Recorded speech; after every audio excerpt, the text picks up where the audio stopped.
You wake up, you reach for the same cup, you press the same button on the same machine, and you wait, half asleep, for the exact same smell to fill the room. It feels automatic. It feels like nothing. But the real answer is far stranger. That small ritual you barely notice is one of the oldest surviving behaviors in the human species. Long before coffee existed, your ancestors were doing almost exactly what you are doing right now. Same order, same rhythm, same quiet need, only the drink has changed. Think about what actually happens in those first few minutes of your day.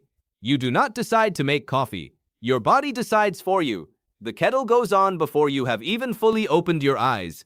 Why does a modern human, surrounded by convenience and choice, still crave a fixed sequence of actions first thing in the morning? The answer starts almost 200,000 years ago, long before anyone brewed anything. Anthropologist Polly Wisner spent years studying the Jukhoansi people of the Kalahari Desert, one of the last groups on Earth to live something close to how humans lived for most of our history. She noticed something strange about their mornings.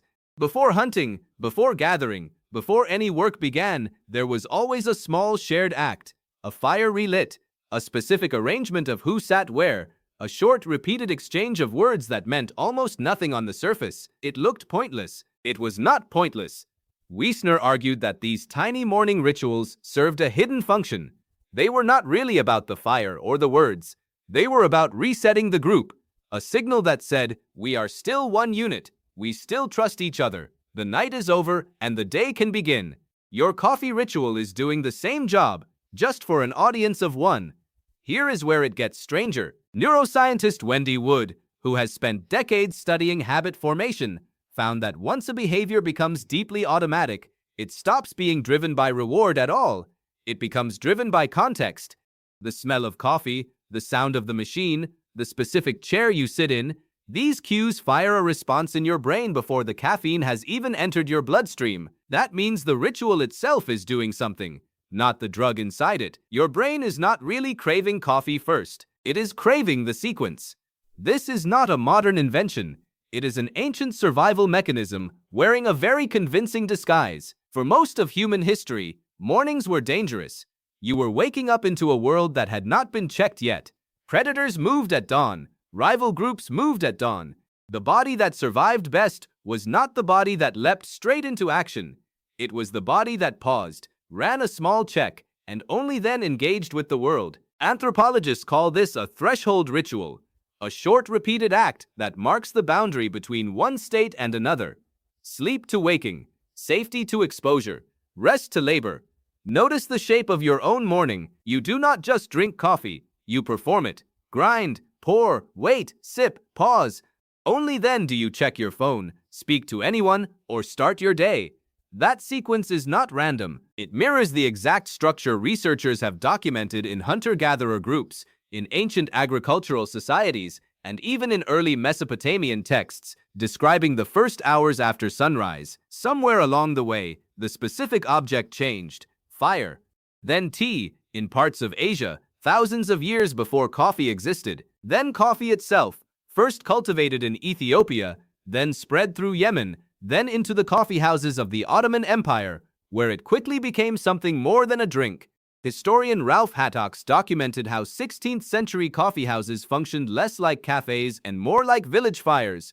People gathered, exchanged the same greetings, held the same small rituals of pouring and serving. Before any real conversation began, the drink changed. The behavior underneath it did not. Here is the counterintuitive twist. You might assume the ritual exists to deliver the caffeine. It is closer to the opposite. The caffeine gives your brain a reason to justify a ritual it already needed to perform. This is why decaffeinated coffee still works for so many people. Studies on placebo caffeine responses have shown that simply going through the motions, the smell, the warmth, the cup in hand, produces measurable improvements in alertness and mood, even when no caffeine is present. Your body is responding to the sequence. The chemical is almost a bonus. Think about what that means. You are not addicted to a substance. You are loyal to a pattern. And loyalty to pattern was once the difference between living and not living. A brain that trusted a fixed morning sequence did not have to make 100 risky decisions before sunrise. It had one plan, repeated daily, freeing up mental energy for the actual threats of the day. Predictability was survival. Ritual was efficiency. Modern life removed almost every real danger from your morning. No predators, no rival tribes, no uncertainty about whether the fire survived the night. But your brain does not know that the danger is gone. It still runs the ancient program. Reset first. Engage with the world second. That is why skipping your morning ritual feels disproportionately unsettling. It is not really about missing caffeine. It is about your nervous system being denied its threshold check. Something in you registers the missing step as a small, unresolved alarm, even though nothing is actually wrong.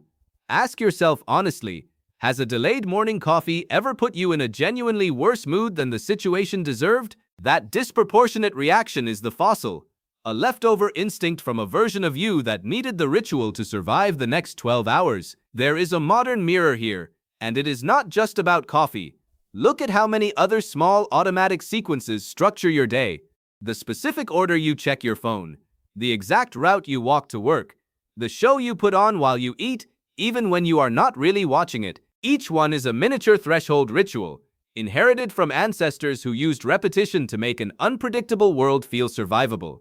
You built a fire ritual using a coffee machine instead of a flame. None of this makes the behavior irrational. It makes it deeply, quietly human. Wiesner's Kalahari fire rituals and your kitchen counter routine are separated by 200,000 years, and yet the underlying architecture is identical. A small repeated act, a signal to the self that the transition has been made safely, a green light to begin the day. So tomorrow morning, when you reach for the same cup, notice what you are actually doing. You are not just making coffee. You are lighting a fire that has never gone out, one your ancestors first struck in the dark, long before anyone thought to call it a ritual at all.